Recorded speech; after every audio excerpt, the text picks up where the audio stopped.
Welcome back साथियों। आज का हमारा टॉपिक है भारतीय नागरिक सुरक्षा संहिता 2023। उच्चतर माध्यमिक कक्षा 11 से 12 के विद्यार्थियों हेतु।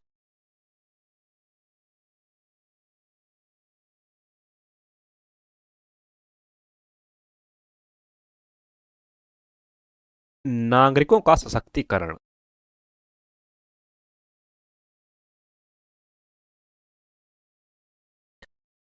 ऐसी दुनिया की कल्पना करें जहां स्त्रियां और लड़कियां बिना हिंसा या परेशानी किए जाने के डर से मुक्त होकर घूम सकती हैं। सबसे महत्वपूर्ण, जहां न्याय कोई दूर का सपना नहीं बल्कि सामाजिक यथार्थ हो, जहां सामाजिक, आर्थिक और राजनीतिक समानता का एक सामान्य चलन हो। इसकी आवश्यकता है वह है आशा का एक दीपक, सुरक्षा का आश्वासन और न्याय की व्यवस्था। क्या कोई कानून जो इन गंभीर समस्याओं पर ध्यान दे सकता है जो लंबे समय से हमारे समाज की चिंता रही है?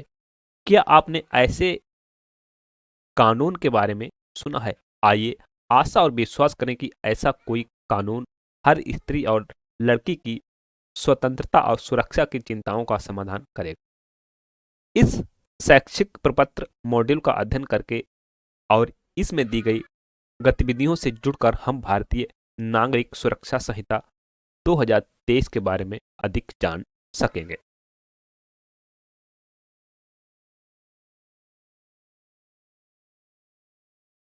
इस मॉड्यूल को पढ़कर आप यह जान सकेंगे भारतीय नागरिक सुरक्षा संहिता 2023 और इसकी मुख्य विशेषताओं को समझना। भारतीय नागरिक सुरक्षा संहिता 2023 के साथ 1973 की आपराधिक प्रक्रिया संहिता की तुलना और अंतर। जेंडर संवेदनशीलता के परिप्रेक्ष्य से संहिता का विश्लेषण करना। नागरिक सुरक्षा और संरक्षण के लिए समर्पित प्रक्रियात्मक रूपरेखा की जांच करना। सबसे पहले जानते हैं परिचय। भारत सरकार द्वारा हाल ही में भारतीय नागरिक सुरक्षा संहिता 2023 को अधिनियमित किया गया है। इस संहिता से न्यायिक, सामाजिक, आर्थिक और राजनीति के प्रति वचनबद्धता को रूपांतरित करने में सहायता मिलेगी। इसके अतिरिक्त इससे देश के सभी नागरिकों के लिए समानता और बंधुता सुनिश्चित करने में भी आसानी होगी। संहिता के माध्यम से भारतीय संविधान में उल्लिखित रूप में मूल कर्तव्यों को बढ़ावा देने में मदद मिलेगी। इससे भारत के सभी लोगों के बीच सामान्य भाईचारे की भावना, धर्म, भाषा संबंधी और क्षेत्रीय या वर्गीय विविधताओं से ऊपर उठने व महिलाओं की गरिमा के लिए अपमानजनक प्रथाओं का परित्याग करने में मदद मिलेगी। भारतीय नागरिक सुरक्षा संहिता 2023 के 4 स्तंभ कौन कौन से हैं, आइए जानते हैं। अपराधों के निवारण के लिए समय सीमा तय करना। विधि में प्रौद्योगिकी, विधि प्रक्रियाओं को सुव्यवस्थित करना। पीड़ित केंद्रित।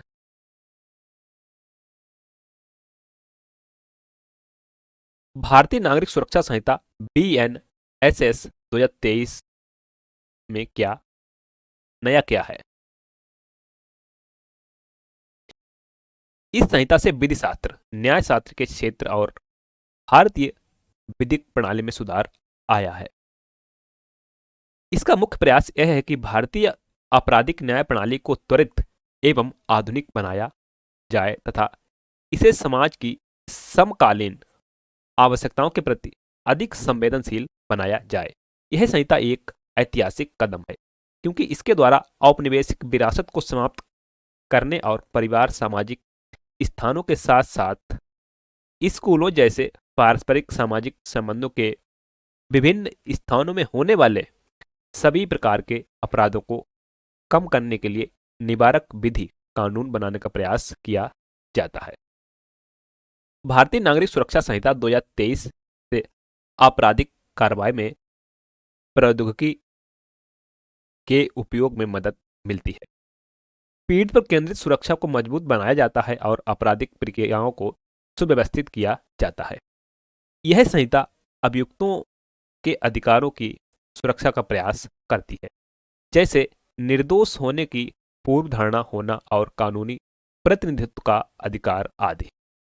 इसके अलावा भारतीय नागरिक सुरक्षा संहिता 2023 में एकल संकट समाधान केंद्र, वन स्टॉप क्राइसिस सेंटर, सुरक्षा अधिकारियों, परामर्शदाताओं और आश्रयों के माध्यम से मुआवजे और पुनर्वास पर ध्यान केंद्रित किया गया है। भारतीय नागरिक सुरक्षा संहिता 2023 अंतर विषयक परिप्रेक्ष्य। सबसे पहले इतिहास।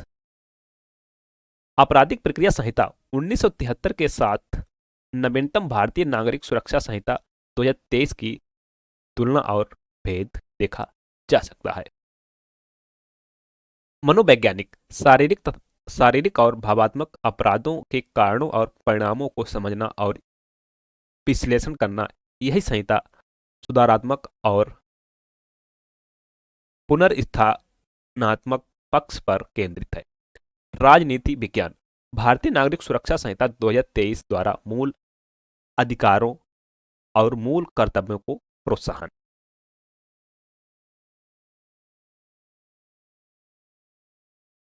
भारतीय नागरिक सुरक्षा संहिता 2023 का विकास।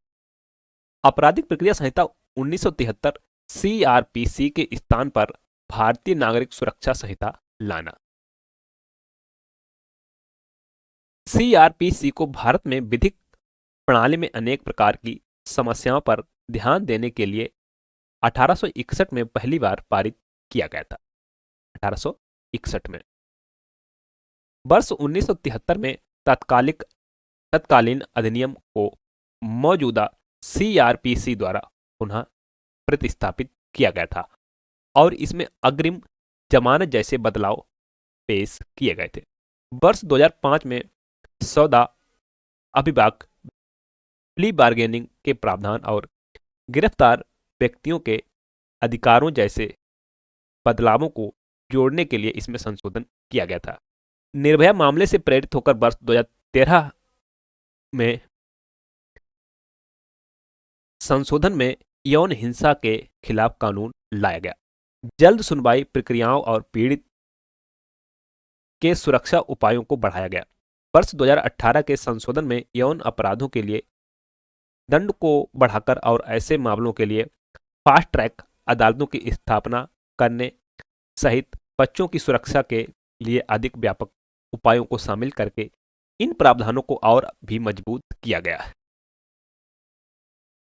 भारतीय नागरिक सुरक्षा भारत में मूल अपराध विधियों के प्रबंधन प्रक्रिया पर मुख्य विधान है। भारतीय नागरिक सुरक्षा संहिता 2023 में सीआरपीसी के अधिकांश प्रावधानों को संरक्षित किया गया है। जो प्रावधान सीआरपीसी में थे वह बीएनएसएस 2023 में भी उनको संरक्षित किया गया है। हालांकि इसका उद्देश्य आपराधिक प्रक्रिया को सरल बनाना, विचारण अवधि को कम करना, प्रक्रिया के लिए समय सीमा निर्धारित करना आदि है। इसमें अपराधों अर्थात संज्ञेय और गैर संज्ञेय को अलग करने का प्रावधान किया गया है। इसके अलावा अपराध की प्रकृति अर्थात जमानती और गैर जमानती प्रावधान शामिल हैं।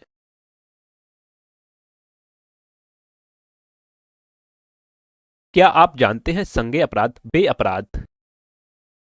वे गंभीर अपराध होते हैं जिसमें पुलिस को वारंट के बिना गिरफ्तार करने की अनुमति है, जबकि गैर संज्ञेय अपराध कम गंभीर होते हैं और गिरफ्तार करने के लिए वारंट की आवश्यकता होती है।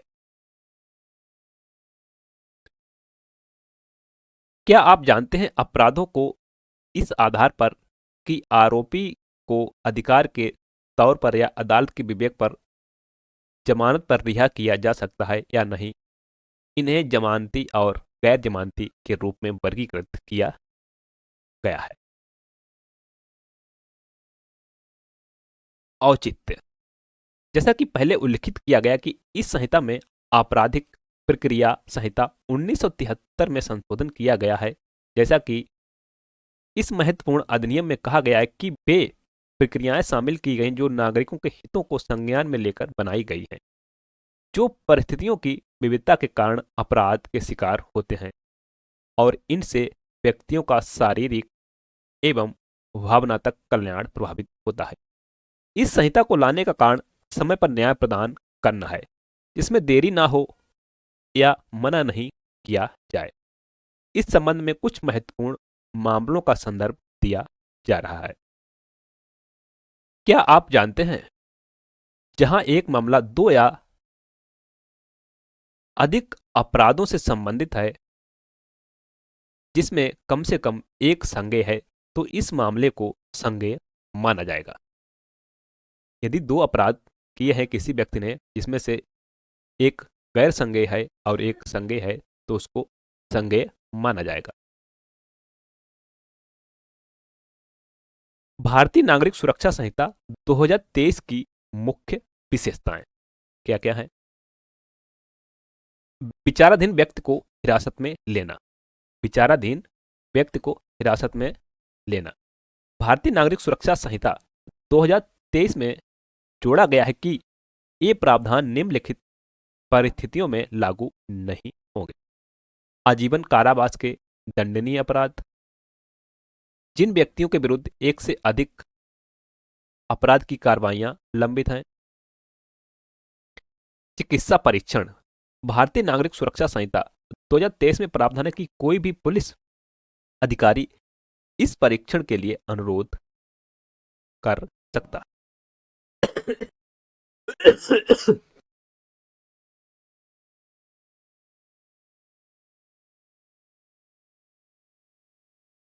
फॉरेंसिक न्यायालयी जांच भारतीय नागरिक सुरक्षा संहिता 2023 में दंडनीय अपराधों सहित कारावास के कम से कम 7 वर्षों के लिए न्याय संबंधी जांच अधिदेशित है।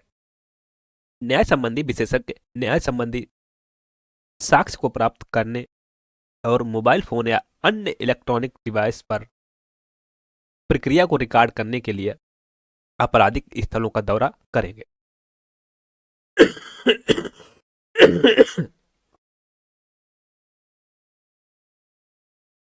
यदि किसी राज्य में न्याय संबंधी सुविधा नहीं है, तो अन्य राज्य में उक्त सुविधा का उपयोग किया जाएगा।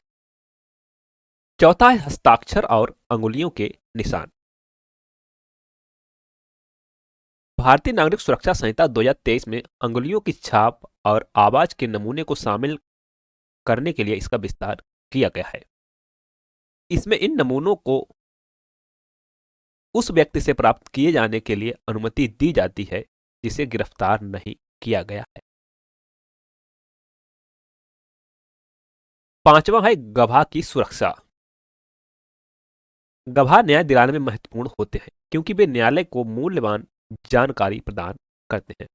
उनकी सुरक्षा सुनिश्चित करने और उन्हें संभावित हानि या धमकी से बचाने के लिए भारतीय नागरिक सुरक्षा संहिता गवाह सुरक्षा योजना पेश की गई है।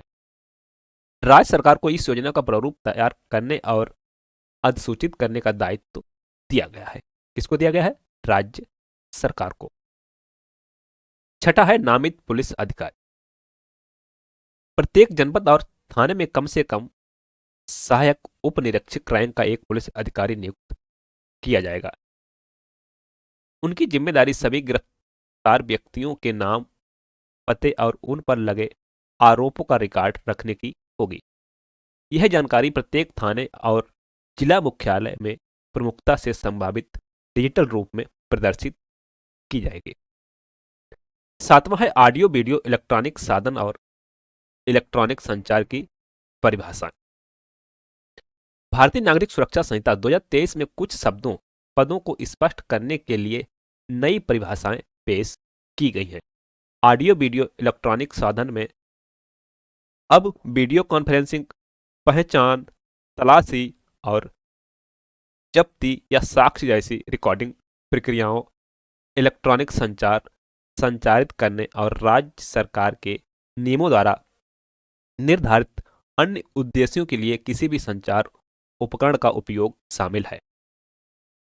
इलेक्ट्रॉनिक संचार का तात्पर्य telephone, mobile phone, computer, audio video player, camera या केंद्र सरकार द्वारा अधिसूचित किसी अन्य निर्दिष्ट इलेक्ट्रॉनिक रूप जैसे इलेक्ट्रॉनिक उपकरणों के माध्यम से लिखित, मौखिक, चित्रात्मक जानकारी या वीडियो सामग्री के प्रसारण या हस्तांतरण से है। आठवां है विचारण, ट्रायल और कार्रवाइयां इलेक्ट्रॉनिक मोड में आयोजित की जाएं। भारतीय नागरिक सुरक्षा संहिता 2023 में सभी कानूनी कार्रवाइयों को इलेक्ट्रॉनिक रूप से संचारित करने में सक्षमता प्रदान की गई है। इसमें समन और वारंट जारी करना, आदेश पालन करना, निष्पादित करना, शिकायतकर्ताओं और गवाहों की जांच करना, पूछताछ और विचारण में साक्ष्य रिकॉर्ड करना और इलेक्ट्रॉनिक संचार या ऑडियो वीडियो इलेक्ट्रॉनिक माध्यम से अपील या अन्य कार्रवाई करना शामिल है।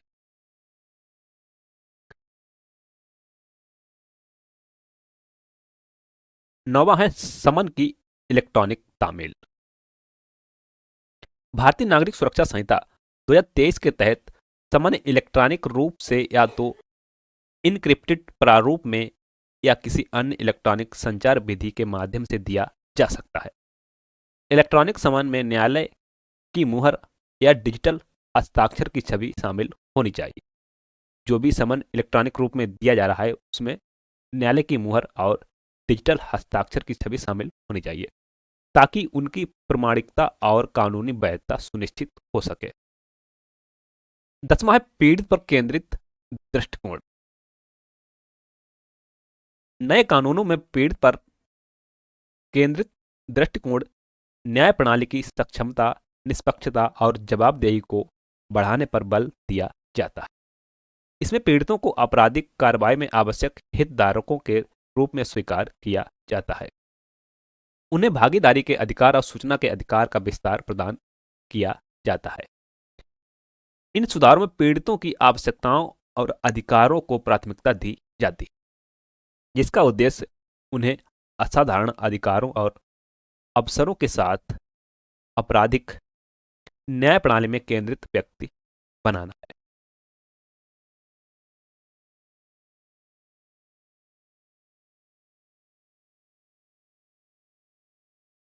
भारतीय नागरिक सुरक्षा संहिता 2023 के तहत महत्वपूर्ण प्रक्रियाएं।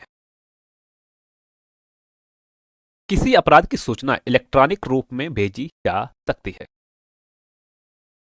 भारतीय नागरिक सुरक्षा संहिता 2023 में संज्ञेय अपराध वह गंभीर अपराध जिस पर पुलिस बिना वारंट के कार्रवाई कर सकती है के बारे में इलेक्ट्रॉनिक रूप से भेजने की अनुमति दी गई है।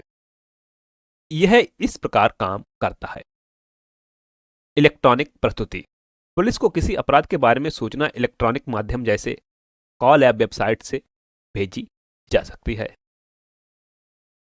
हस्ताक्षर। जहां सूचना इलेक्ट्रॉनिक रूप से भेजी जाती है वहां इस पर 3 दिनों के अंदर हस्ताक्षर करना होता है।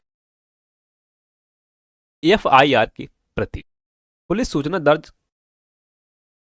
करने के बाद सूचना देने वाले व्यक्ति या पीड़ित को एफआईआर की एक निःशुल्क प्रति उपलब्ध कराएगी। महिलाओं के लिए विशेष मामले। यौन अपराधों के मामले में बयान महिला पुलिस अधिकारी या किसी भी महिला अधिकारी को दर्ज करना होगा। क्या आप जानते हैं पुलिस अधिकारियों को गिरफ्तार किए गए किसी व्यक्ति को गैर कानूनी हिरासत से बचाने के लिए 24 घंटे के अंदर मजिस्ट्रेट के समक्ष प्रस्तुत करना आवश्यक है।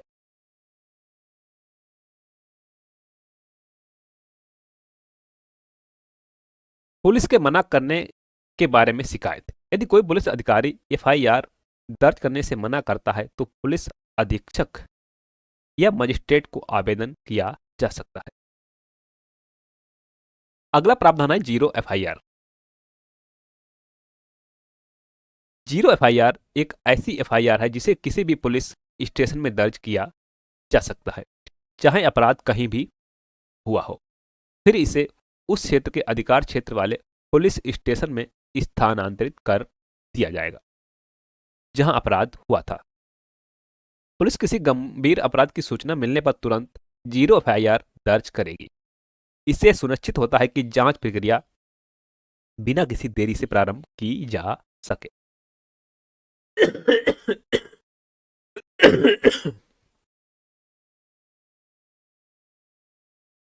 क्या आप जानते हैं भारतीय नागरिक सुरक्षा संहिता 2023 के तहत किसी अपराध के प्रत्येक आरोपी व्यक्ति को कानूनी सहायता पाने का अधिकार है, ताकि यह सुनिश्चित हो सके कि उनकी निष्पक्ष सुनवाई हो। पीड़ित को प्रगति रिपोर्ट। भारतीय नागरिक सुरक्षा संहिता 2023 के अनुसार पीड़ित को अपने मामले की प्रगति के बारे में सूचित किए जाने का अधिकार है। इसमें प्रथम सूचना रिपोर्ट एफआईआर दर्ज होने की तारीख से 90 दिनों के अंतर प्रगति रिपोर्ट प्राप्त करना शामिल है। इस रिपोर्ट में जांच एवं की गई किसी भी गिरफ्तारी और मामले से संबंधित अन्य संगत घटनाक्रमों के बारे में अद्यतित करना शामिल है। पीड़ितों के समक्ष पारदर्शिता बनाए रखने और कानूनी प्रक्रिया में उनका भरोसा सुनिश्चित करने के लिए उन्हें सूचित करना आवश्यक है।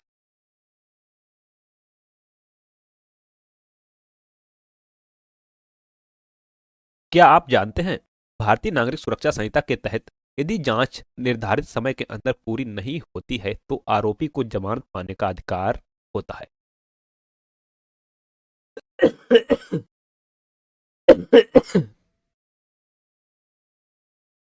अगला है पुलिस द्वारा तलाशी और जब्ती। भारतीय नागरिक सुरक्षा संहिता 2023 के तहत जब पुलिस तलाशी लेती है और साक्ष्य के तौर पर कुछ लेती है तो उसे वीडियो पर रिकॉर्ड करना होता है और फोन या कैमरे का इस्तेमाल करके तस्वीरें लेनी होती हैं। इसमें सुनिश्चित किया जाता है कि सब कुछ सही तरीके से किया गया है और कुछ भी छूट नहीं गया है। रिकॉर्डिंग और फोटो को फिर स्थानीय मजिस्ट्रेट के पास सत्यापन के लिए और यह सुनिश्चित करने के लिए भेजा जाता है कि सब कुछ कानून के अनुसार किया गया था। अगला है गिरफ्तार व्यक्ति के अधिकार। जिस व्यक्ति को गिरफ्तार किया गया है उसके अधिकार क्या क्या होंगे। भारतीय नागरिक सुरक्षा संहिता 2023 में गिरफ्तार व्यक्ति के अधिकारों का विस्तार किया गया है, बढ़ाया गया है, जो पहले नहीं था सीआरपीसी में।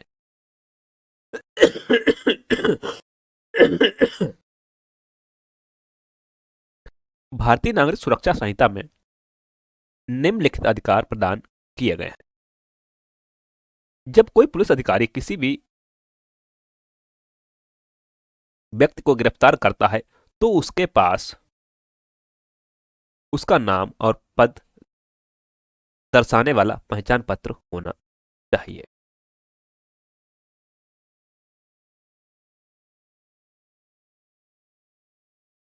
गिरफ्तार किए जा रहे व्यक्ति को वकील की मांग करने का अधिकार है। जब तक कोई बहुत गंभीर परिस्थिति ना हो किसी महिला को महिला पुलिस अधिकारी द्वारा ही गिरफ्तार किया जाना चाहिए। किसी महिला को महिला पुलिस अधिकारी द्वारा ही गिरफ्तार किया जाए। गंभीर अपराधों या आदतन अपराधियों के मामले में गिरफ्तारी के दौरान हथकड़ी का इस्तेमाल किया जा सकता है। गिरफ्तार व्यक्ति को यह अवश्य बताया जाना चाहिए कि उसे क्यों गिरफ्तार किया जा रहा है और यदि अपराध में इसकी अनुमति है तो उसे जमानत पाने का अधिकार है। अगला है पुलिस को गिरफ्तार व्यक्ति के रिश्तेदार या उसके द्वारा चुने गए व्यक्ति को उसकी गिरफ्तारी या उसे रखे जाने के बारे में सूचित करना।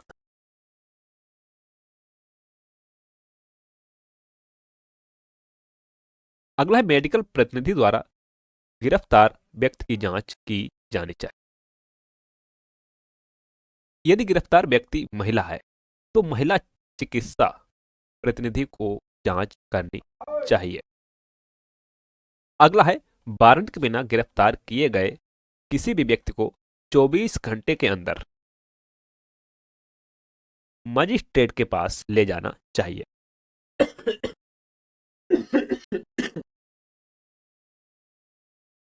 कब? वारंट के बिना जब किसी व्यक्ति को गिरफ्तार किया गया है तब।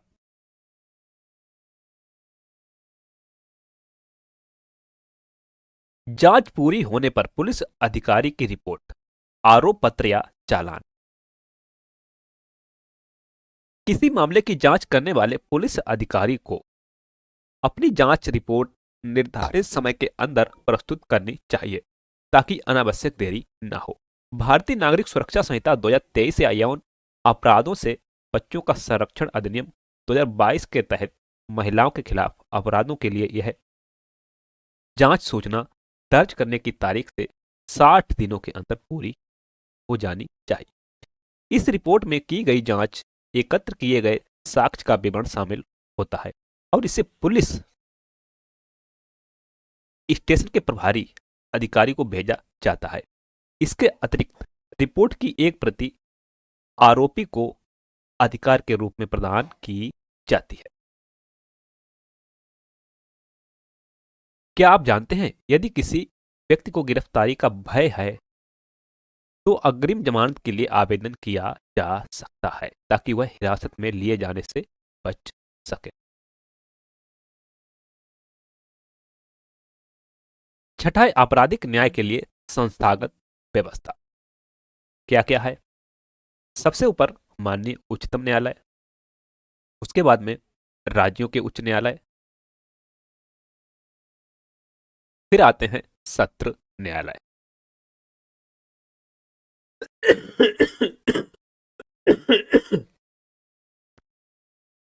सत्र न्यायालय में पुलिस सॉरी सत्र न्यायालय में मुख्य मेट्रोपॉलिटन मजिस्ट्रेट या अन्य मेट्रोपॉलिटन मजिस्ट्रेट, मुख्य न्यायिक मजिस्ट्रेट या अपर मुख्य न्यायिक मजिस्ट्रेट, कार्यकारी मजिस्ट्रेट धारा 14 से 10, विशेष कार्यकारी मजिस्ट्रेट, न्यायिक मजिस्ट्रेट प्रथम श्रेणी, न्यायिक मजिस्ट्रेट द्वितीय श्रेणी।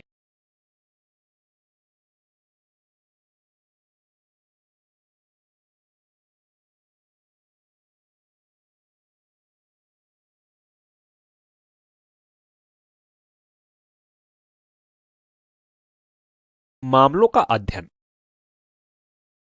नए आपराधिक कानून में महिलाओं की नए आपराधिक कानूनों ने महिलाओं की सुरक्षा और गरिमा सुनिश्चित करने के लिए विशेष प्रावधान किए हैं, जिनमें से कुछ समाचार पत्रों में लेखों और दिल्ली पुलिस द्वारा दिए गए विज्ञापनों के रूप में पढ़ सकते हैं, जिसका एक उदाहरण नीचे दिया गया है। New criminal laws ensure women's safety.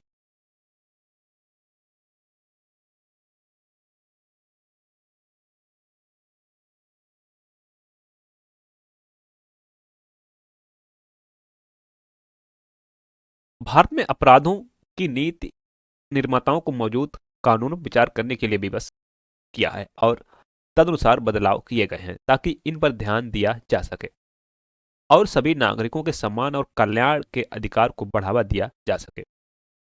आप ये जानना चाहेंगे कि संहिता को लोकतंत्रात्मक लोकाचार को मजबूत करने की आवश्यकता क्यों महसूस की गई थी, जहां स्वयं और दूसरों को सम्मान किया जाता है। नौवां है गतिविधियां।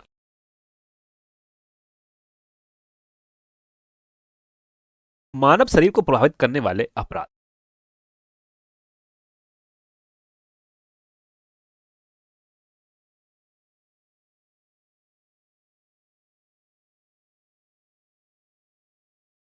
महिलाओं के प्रति अपराध।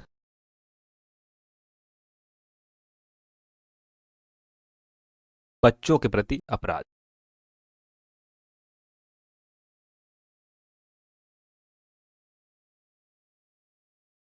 साइबर अपराध।